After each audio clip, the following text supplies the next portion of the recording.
This is KOAA News 5 Special Edition. And thanks for watching News 5 after the game on your Sunday night. I'm Megan Cloherty. We begin with a story you'll only see on News 5, underprepared for an emergency. That's how one former UCCS leader is describing the school's response to a deadly campus shooting back in February. News 5's Maggie Bryan has the story. In the wake of a deadly shooting here at the UCCS campus earlier this year, the now former emergency manager at the university says the college was not prepared for the crisis. He has since filed a complaint to the U.S. Department of Education, claiming that for years the university had not followed federal guidelines to test its emergency plans. I sat down with him in an exclusive interview to talk about why he says his hands were tied when he tried to make changes. When you hear gun and school in the same sentence, it's scary. For this close-knit campus community, tragedy felt like a distant reality. I was like, that couldn't have happened here. Until it did, here at the University of Colorado, Colorado Springs. This is not how we expected our spring semester to go. On a cold February morning, police say a gunman shot and killed his own roommate and another woman inside a dorm room on campus. The deaths rocked this community of just over 12,000 students and staff. It's tough. It's tough for all of us. Leaving them with a shattered sense of safety. I felt sick. I felt like, again, this was the worst case scenario, the nightmare that I had spent a year saying we needed to do something about, and here we were. Arthur Simentel was the university's director of emergency management at the time of the shooting. He's pictured here alongside the chancellor and the former UCCS police chief at a campus memorial walk 3 days after the tragedy. Simentel started his position in January of 2023. He says the emergency department he inherited was far from where it needed to be. UCCS has a great name traditionally within our community, so I was expecting their program to be more advanced. And what I inherited was, I jokingly say, a pile of rubble. His first concern was the university's emergency operations plan, the cornerstone document defining who is supposed to do what during a crisis. The university says the plan was last updated in 2016. Basically, we had a plan that was collecting dust or on a shelf somewhere. And so it was useless. It was worthless. The 3 other institutions, part of the CU system, last updated their emergency plans in 2023 and 2024. Simentel says in May 2023, several months into his job at UCCS, he provided an updated emergency plan to campus leaders. I was constantly badgering and trying to get this thing signed off, but it was continuously just pushed to the side, delayed. The university says the plan is in the process of being revised. You have a lot of people that don't know what to do, that aren't trained or able to act quickly. Simentel also says he had concerns about years-long gaps in emergency training at the university. I can say confidently that there's not a lot of records in place to support that they tested or trained parts of their emergency operations plan as the director of emergency management because it didn't happen. We requested documentation of all UCCS emergency training records going back to 2014. The documents we got back show the university had not done any emergency operations center exercises in 2020, 2021, and 2022. The university says that's because the campus was remote during the pandemic and did not fully return to campus until the fall of 2022. The records do show active shooter and emergency preparedness training was given to dozens of campus groups from 2014 to 2017. But documentation of those trainings thins out from 2018 to this summer. I asked UCCS for a sit-down interview with the chancellor to go over the emergency training records I got back.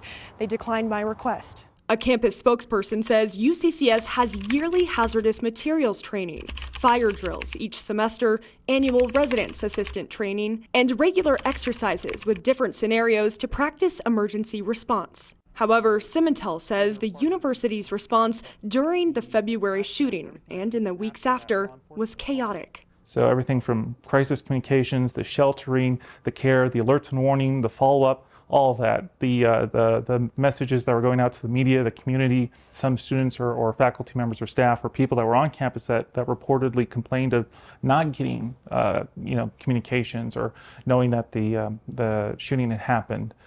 So it was ad hoc. It was chaotic, and it could have totally been avoided. In July of this year, Simmental filed a federal Clery Act complaint with the U.S. Department of Education. The Clery Act lays out guidelines institutions have to follow when it comes to prevention and response to campus crime. Part of the act says universities must publicize their emergency response and evacuation procedures in conjunction with at least one test per calendar year. In the letter, Simmental says UCCS has failed to update, maintain, train, and exercise its emergency operations plan since 2016. He goes on to say the plan lacks policies for evacuations, lockdowns, shelters in place, crisis communications, recovery, public health, and medical assessment. 5 days after he sent the complaint, Simmental notified the university of his intent to resign at the end of the year.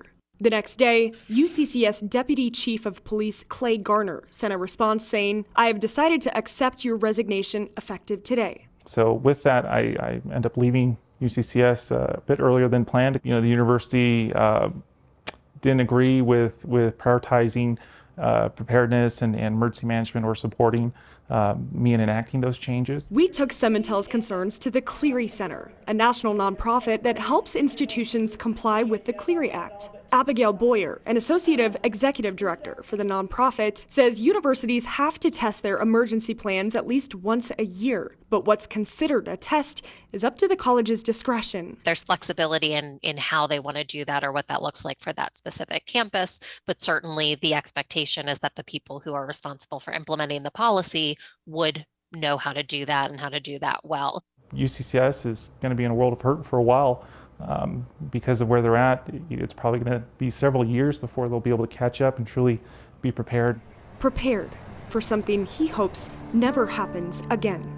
I carried guilt for a long time, and that's part of what drove me to complain with the Department of Education, was the guilt that, things could have been better.